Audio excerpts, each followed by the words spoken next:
Hey everyone, thanks so much for joining me for today's video. I am super excited about the books we are going to read for today's video because they are all going to be themed around fall. And we are over halfway through the month of September now, so it's really time to get into that cozy fall season. It's like 80 degrees outside today, but we're going to ignore that, pretend that we have the nice crisp fall weather going on, and get some cozy fall reads in today. So you may be wondering, how are we going to choose our books for today's video? And today we are going to be doing it simple. We are going to be using prompt cards that I created. There are 27 prompt cards in the stack. Each prompt card has a unique fall prompt on it. And yeah, we're going to choose 3 of those today, pick out 3 books, and get to reading and see how we feel about these fall reads. So let's get started so we can get to reading. So I'm going to move the camera so it's on the fireplace so we can get close-ups of these fall prompt cards, and I'll let you know exactly how we are going to choose the prompt cards because we're just not going to pull one out of the stack. That's boring. We have a different way we're going to be doing it today. So let's turn around to the fireplace and see our first prompt that we'll be using for this video. All right, we are all set up. We are ready to choose our prompt, and I'm just going to explain it to you at how we're going to do that as we do it because I think that's the easiest way. So first up, we have to randomly choose 5 of these fall prompt cards. You can see they all say Hello Autumn. On the back will be a prompt, so let's go ahead and do that. So here's the first one, which says story includes a curse, hex, or spell. All right. Our second one is going to be title or cover references festival, fair, or carnival. Number 3 is story has a dark academia theme. Yay. Number 4 is title includes a seasonal word such as autumn, fall, or harvest. Let's slide these over because we gotta get one more into here. All right, and then our 5th one is story is marketed as scary or horror. Let me just move these down. All right, so these are our 5 potential prompts that we'll be using. Next up, we will roll a 6-sided die. 1 through 5 will stand for its card, so 1, 2, 3, 4, 5. If I roll a 6, that means I can choose whichever one I want, or I can choose one out of this stack here. So let's do our first roll. We're going to roll twice and choose 2 cards. Here we go. Roll 1 is a 6. So I'm actually going to choose Dark Academia because I love that. Actually, no. I do love Dark Academia, but I think I want to choose this one. Story includes a curse, hex, or a spell. All right, we got to add a 5th one down here. Got this one here, and it is cover art includes fall, food, or drinks. And let's get these all in view again. All right, let's see what our second roll is. And it's a 2, so we got the Dark Academia theme anyway. All right, perfect. These are our 2 options that we have. All right, and then the last part of this is we are going to roll a 20-sided die and play the high-low game. So I'm going to roll the die, we'll get a number. I'll roll the die one more time, and if it's less than that number, I choose this card. If it's more than that number, I choose this card. And if it's the same number, I can choose either of those 2. All right, makes sense? You'll see. All right, here we go. So this is our first roll to see our cutoff. And it is 15. So that means if I roll 15 or higher, we're reading a book with a Dark Academia theme. If I roll less than 15, we're going to do story includes a curse, hex, or a spell. So this one has a much better chance of being chosen. Here we go. And it's a 10. So that means our first prompt is going to be a story that includes a curse, hex, or a spell. All right, I'm going to go look up some options and I'll meet you guys back here once I pick a couple, and we'll see what book we're going to read first. All right, so I can't complain how we started this game. I think our first prompt is an excellent one, and that is to read a book that has a curse, a spell, or a hex. And I went through and looked at some options and I came up with 3 of them, which I'm excited about all of them. So I'll briefly tell you about each one and then we'll choose which one we'll end up reading. So the first option is The Kiss Curse by Erin Sterling, which is book 2 in her Graves Glen series. Book 1 was The X Hex, which I read, I think a couple years ago now, and overall enjoyed it. It wasn't one of my most favorite romance books ever. The series is like a paranormal romance series. The first book followed Vivian and Reese, and Vivian had accidentally put a curse on her ex-boyfriend Reese, only for him to come back into town 9 years later, and she has to figure out how to unhex him, basically. This book, the second book in the series, follows, I believe, Vivian's cousin Gwen and Reese's brother Wells. And they have kind of like this professional competition going on. They end up kissing, and then shortly after, a new coven comes into town, and Gwen starts to lose her powers. So that's where the curse comes in. So that is our first option, The Kiss Curse by Erin Sterling. Our second option is Love's a Witch by Trisha O'Malley. And this book takes place in a magical small town in Scotland and follows Sloane, whose grandmother invites her back to Scotland on her 25th birthday and asks her to break the centuries-old curse haunting their bloodline. No big deal, right? Who else happens to be living in that town is Knox, who is the grumpy mayor, and the last thing he really needs is for another cursed McGregor to show up in his town. So another paranormal romance, this time a family curse hex that needs to be broken. So meets our prompt as well. And it is set in autumn also. And then our last option is A Circle of Uncommon Witches by Paige Crutcher. This is not part of a series. I didn't say Love's a Witch is the first book in the Scottish Charm series. Anyway, so The Curse of Uncommon Witches is about another family who was cursed, this time 300 years ago, by a powerful male witch named Ambrose, who fell in love with a McKinnon. And when McKinnon witches forbade him from seeing his love, he retaliated by putting a curse on the family. Now we jump ahead in time, and Doreen is one of the 13th generation of the McKinnon line and one of the most powerful witches in centuries. She ends up discovering where Ambrose became trapped after he set that spell on the family, and she releases him to help her break the curse once and for all. But Ambrose has other plans and wants to use her to get vengeance on the family. All right, so that is our third option. So let's decide what book we're going to read. So the first one I think I'm going to eliminate is A Circle of Uncommon Witches. And that's just because the cover doesn't really feel like fall to me, and it doesn't seem to give those fall vibes, which is what, the point of this video is. So we're gonna eliminate that one first, which leaves us with The Kiss Curse and Love is a Witch. So these both definitely have the autumn feeling to them. We have curses in both of them. But the one I'm going to go with is going to be Love's a Witch by Trisha O'Malley because it's set in Scotland. And I love books set in Scotland. What else can I say? A magical small town in Scotland feels very autumn to me. So that will be the first book we are going to go with on this video. And I am going to go read it, and I'll meet you back here when I have finished the book and give you my thoughts on it. So I'll see you guys soon. All right, so I am back, and I have finished Love's a Witch by Trisha O'Malley, which is book 1 in her Scottish Charm series that takes place in a small magical town called Briarhaven in Scotland. And overall, I definitely enjoyed this book. So this book follows Sloane McGregor, who grew up in Briarhaven, but because her family has this curse that was laid on them centuries ago, she has been forced to move from town to town after they left Briarhaven. And her sisters haven't really been able to settle anywhere, haven't really been able to, create a home.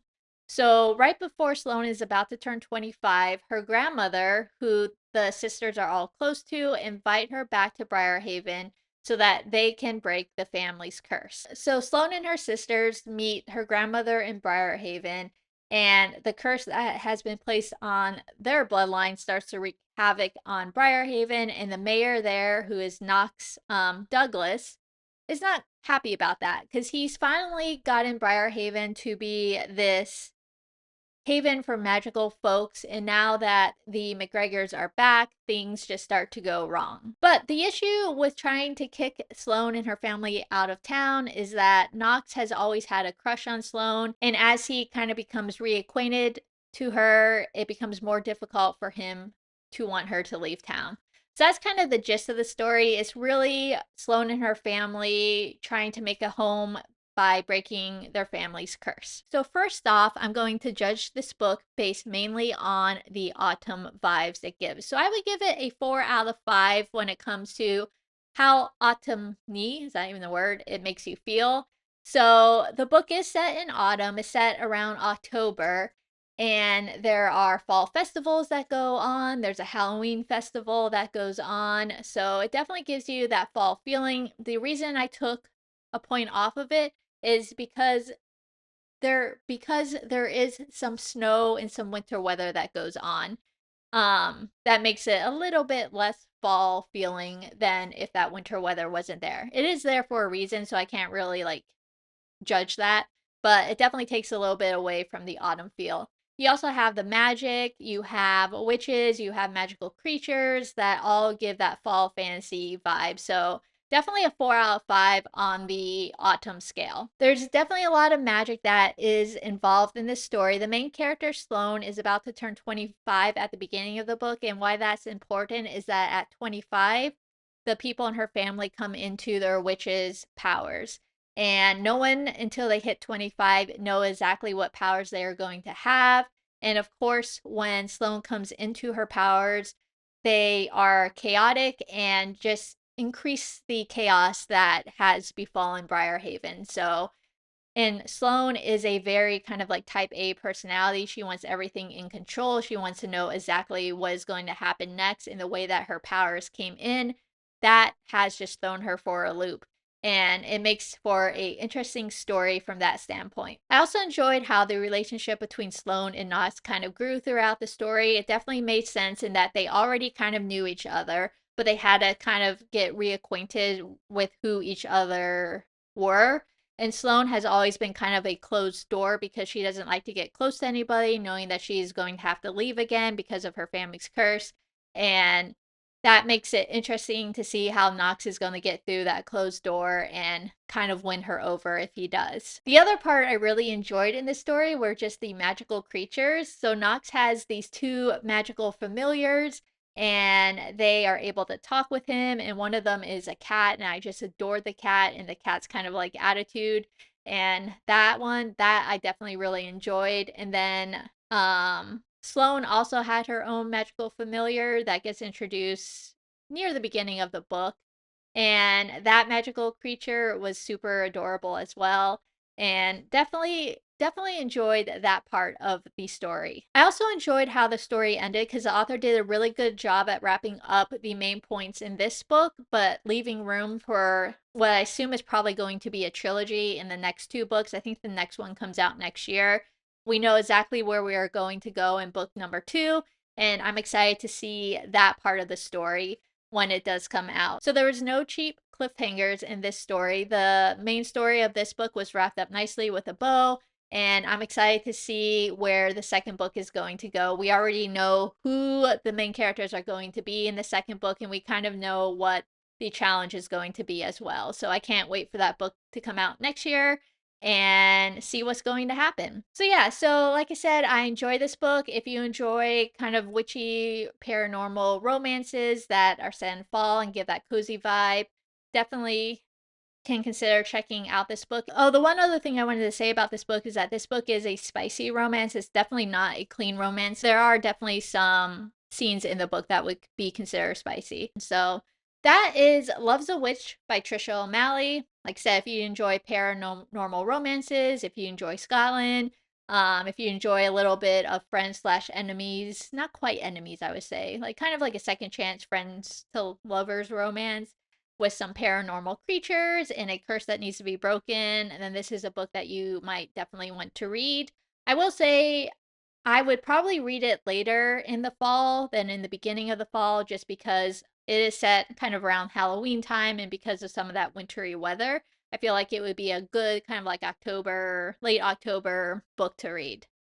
So that's it for Love's a Witch. I think I just said that, but I'm going to say it again. So that's it for Love's a Witch by Trisha O'Malley. Let's go ahead and bring up our prompt cards and see what our second prompt of this game is going to be. All right, we are back with our fall prompt cards. It is time to choose our second prompt for this reading challenge.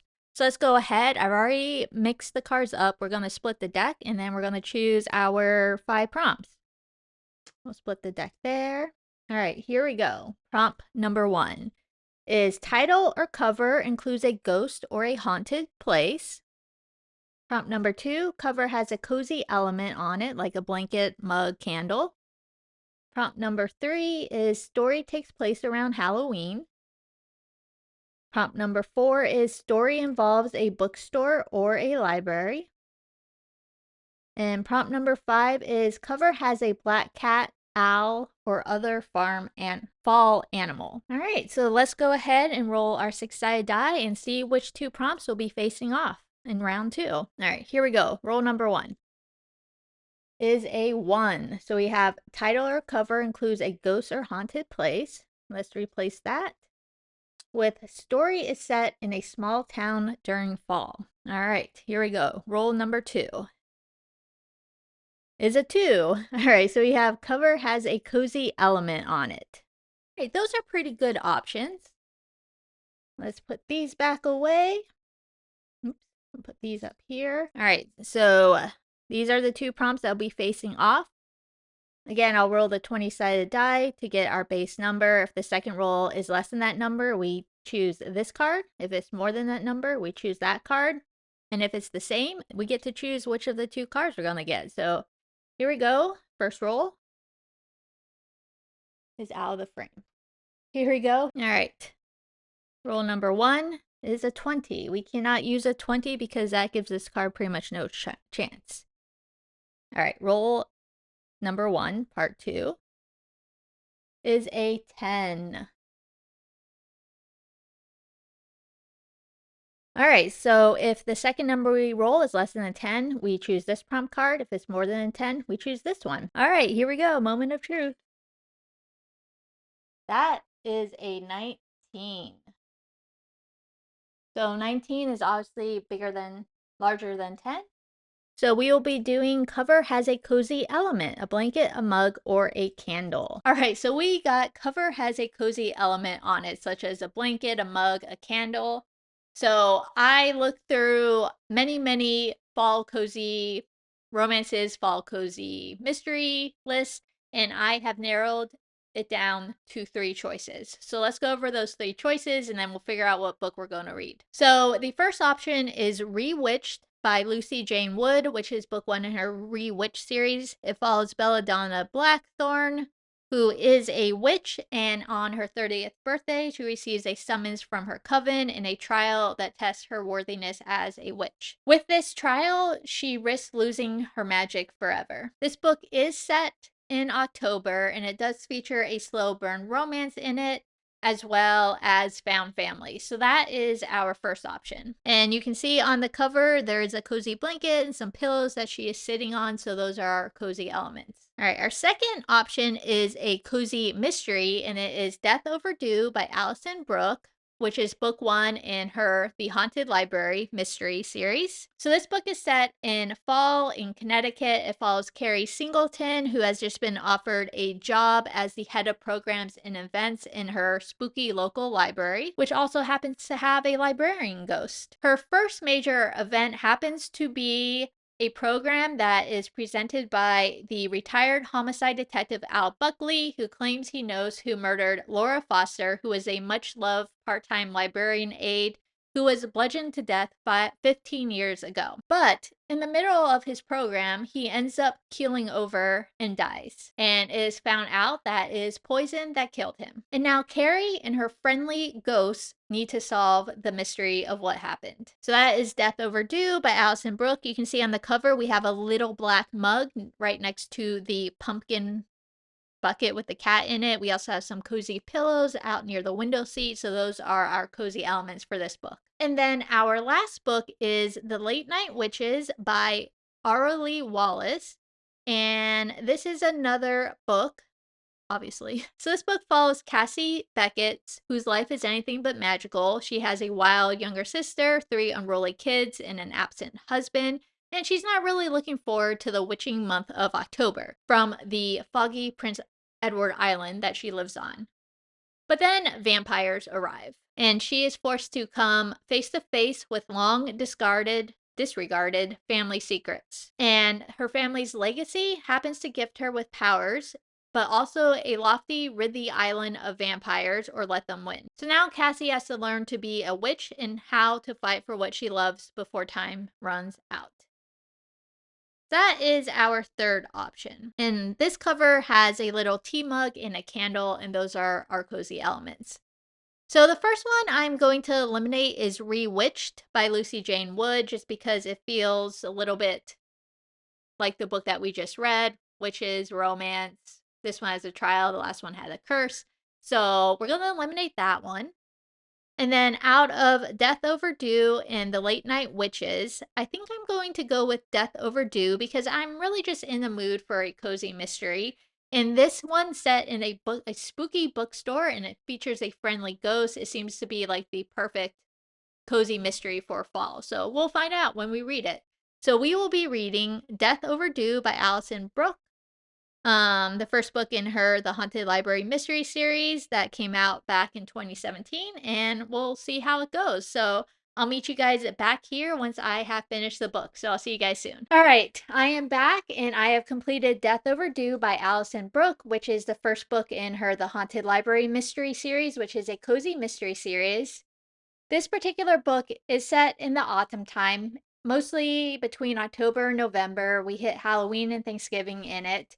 And it's a cozy mystery that takes place in a small town in Connecticut where the main character, Carrie Singleton, has recently moved to live with her aunt and uncle after kind of floating from one place to another and happens to get a job in the library. Hence the name The Haunted Library Mystery Series. So Carrie is working in this library and is having trouble kind of fitting in, but she's surprised one day when the director of the library decides to promote her to the role of director of programs and entertainment, meaning she's in charge of all the activities that go on in the library, which she has done in the past before, but she did not expect this promotion because she felt no one in the library truly liked her. And she was actually thinking about leaving the town, moving to Florida or California, but this got her to stay in the town.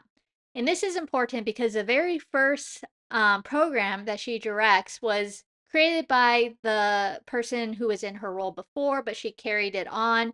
And it was for a former detective to present a case that he was not able to solve. It was a murder case with new information and his belief that he now knew who the killer was. Only during the program, he ends up being poisoned and murdered.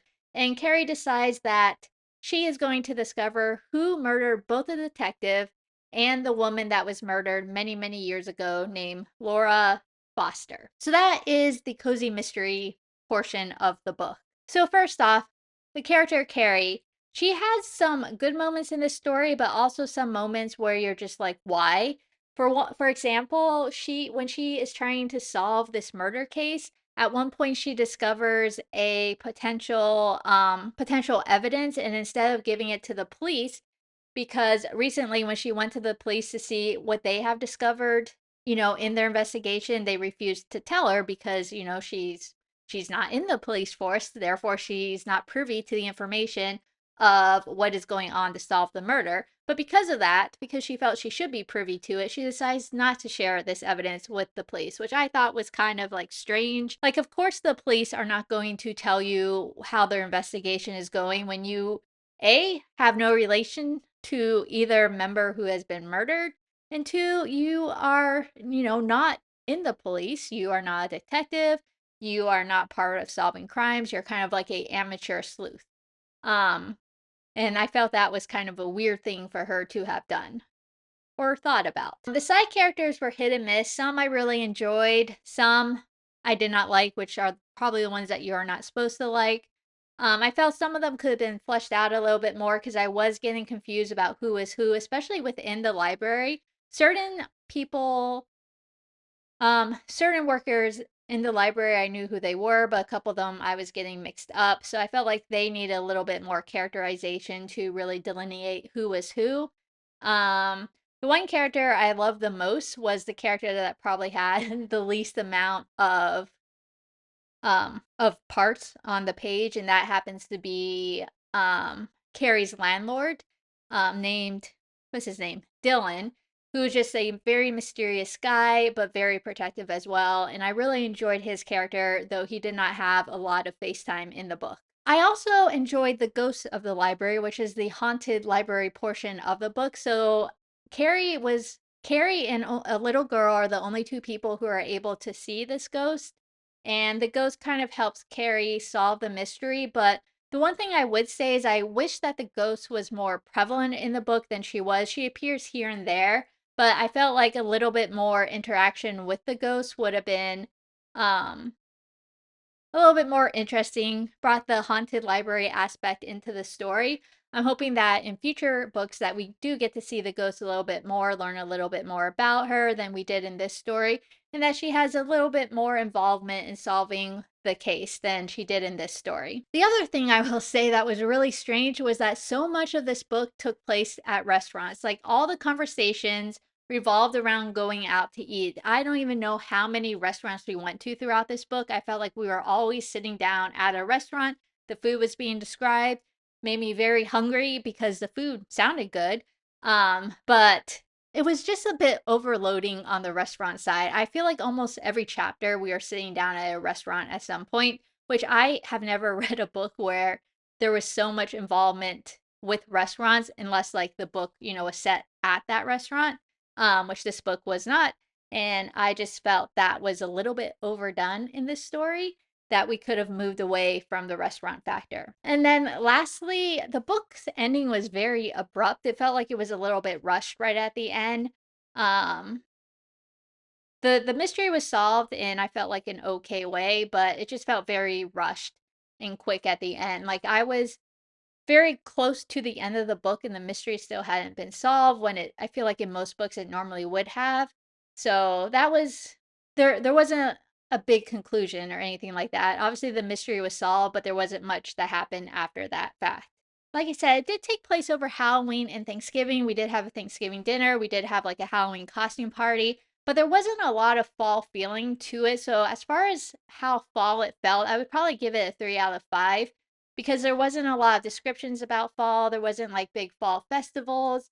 And obviously, as far as the story goes, this doesn't matter. But for reading it in the fall time, if you're really looking for those fall seasonal vibes, I just didn't get it in this story as much as I did in the story before.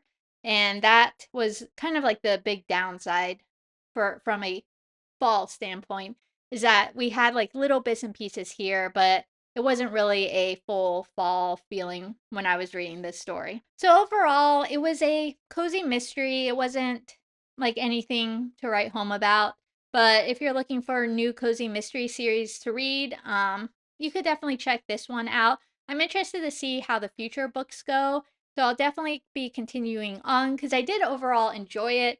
I just felt that there were certain things that could have been a little bit improved on. But that's it for Death Overdue by Allison Brooke, I believe. So let's bring up our prompt cards and see what our last prompt for this video is. All right, we are back for our final prompt card draw. So let's go ahead and see what our final prompt for this video is. All right, we're just going to mix up the cards real quick. All right, and then we'll cut the deck there. All right, here we go. Prompt 1 is story is marketed as scary or horror. Not sure if I'm in the mood for that one, but we'll see. Prompt 2 is story takes place at Thanksgiving or Halloween. These over a little bit. Prompt 3 is title or series names mentions a witch. Prompt 4 is title or cover includes a ghost or a haunted place. And prompt 5 is story is set in a small town during fall. All right, I would be pretty much okay with any of those. So let's roll the dice and see what two prompts will be facing off. All right, here we go. Prompt 1 is a 6. So I can either choose one or I can choose a random card out of the stack. I'm gonna choose. Oh, dude, this is hard. I don't know what to do. Alright, I'm gonna choose title or series name mentions a witch. Oh, no, I don't want that one. Oh, I don't know. I'm gonna go with story is set in a small town during fall. Alright, let's add our card, and it is story involves a bookstore or a library. Alright, here we go. Let's see what prompt card will be facing off with. That is 3. So title or story names no, title or series names mentions a witch. All right, so these are the 2 prompts that will be facing off. Let's go ahead and bring up our 20-sided die. All right, so here's roll number 1 to see what number we split the cards on. And it's a 10, so anything less than 10 will be a story set in a small town. Greater than 10, title or series names mentions a witch. All right, here we go. Let's see what our last prompt for this video is. And it's a 7. So we need a story that is set in a small town during fall. That is perfect. That is so broad. We're going to have a lot of options. All right, so we have our last prompt of the game, which is a kind of generic prompt, which will make choosing the book a lot easier because we don't have to focus on anything specific. And that is a story that is set in a small town during the fall. So I went ahead and looked up some options. Again, we got 3 of them. I decided to focus on contemporary romance for this prompt because we've done the paranormal romance, we've done the cozy mystery. So, why not check out some contemporary romances set in small towns during the fall time? So I came across 3 of them that we're going to choose from. The first is The Cinnamon Spice Inn by Harper Graham. This is the first book in her Maple Falls series, and it follows Madison, who has been called back to her small town of Maple Falls to save her childhood home, which is the Cinnamon Spice Inn. Unfortunately, in that same small town lives her ex, Zach, who is now a handyman who also knows exactly how to push her buttons. Unfortunately, again, she has to work side by side with him to renovate her family's inn and hopefully save the inn. So sparks began to fly though as they prepare for the big Halloween opening, and the question is, will Madison save the Cinnamon Spice Inn and have a second chance at love, or will it all go up in flames? So that is our first option. We got a book set in the fall time. It gives off some autumn vibes, or our setting is a inn. So that is option number 1. Our second option is Love and Lattes at Pumpkin Hollow. This book is by Victoria Walters. Again, another book set in autumn. This one is set at Willow Connor's family farm, and she has to save her family farm by turning it into Birch Brook's first ever pumpkin patch. The one problem is she has no pumpkins and she only has 6 weeks to make it happen. So the town doesn't really believe she can make this happen, including a hotshot property consultant named Dylan Henderson, who is trying to convince her that it is most prudent to sell. But Willow does not want to listen to this. So she makes him a bold proposition. He needs to stay and watch her turn the farm around, and to her surprise, he ends up agreeing to this. So the question for this book is she going to save the farm and prove everyone wrong? And when the deal is up, will Dylan Walker, I just made that up. Will Dylan Henderson walk away, or has he found something worth sticking around for? That's our second small town romance. And then our last option is The Honey Crisp Orchid Inn. And this is book 1 of the series Honeycrisp Orchid, and is by Valerie Bowman. So this book follows Ellie, who has been living in the city until she ends up getting fired from her event planning job and being dumped by her boyfriend, and she ends up having to return to her parents' idyllic inn, which is nestled within a picturesque Honeycrisp orchid on Long Island. She is hoping for kind of like a quiet hiatus in the attic apartment, but instead is met with Aiden, who is the stubborn, attractive son of the orchid owner who is currently occupying her planned refuge. They are now forced together by circumstances, not only because they found themselves as roommates now, but they have also been put in charge by their parents of the Orchid's Vital Harvest Festival, which is a lifeline for the struggling orchid and the inn. So the future of both the orchid and the inn depends on their unlikely collaboration. And that is our third option. So I think out of these three options, I'm going to go with the Honeycrisp Orchid Inn. It's giving me a little bit of kind of like not like enemies to lovers, but two people who have been thrown together who don't really like each other to lovers vibe. It's definitely taking place in the fall because we got our harvest festival that they are getting ready for. And it's in a small town as well. Plus, it has the highest rating. So I'm hoping that it will be a good, strong book, good, strong contemporary romance book to read. So that is going to be our choice for our prompt. And I will meet you back here once I have completed the book and let you know my thoughts on it. So I'll see you guys soon. All right, I am back and I have completed the final book for this video, which was The Honeycrisp Orchid Inn by Valerie Bowman, which is the first book in her Honeycrisp Orchid series, which just literally came out. It came out on like September 9th. So probably going to be a while until we get that second book. Overall, I really ended up enjoying this series this story. And as far as how autumn, how fall vibes it was, I would probably give it a 4.5 out of 5. Definitely the highest fall autumn vibes of all the books that I read for this video. It's hard not to be when the entire story is based around the creation of a harvest festival in a orchid in Long Island, New York. Like how much more fall could you get than that?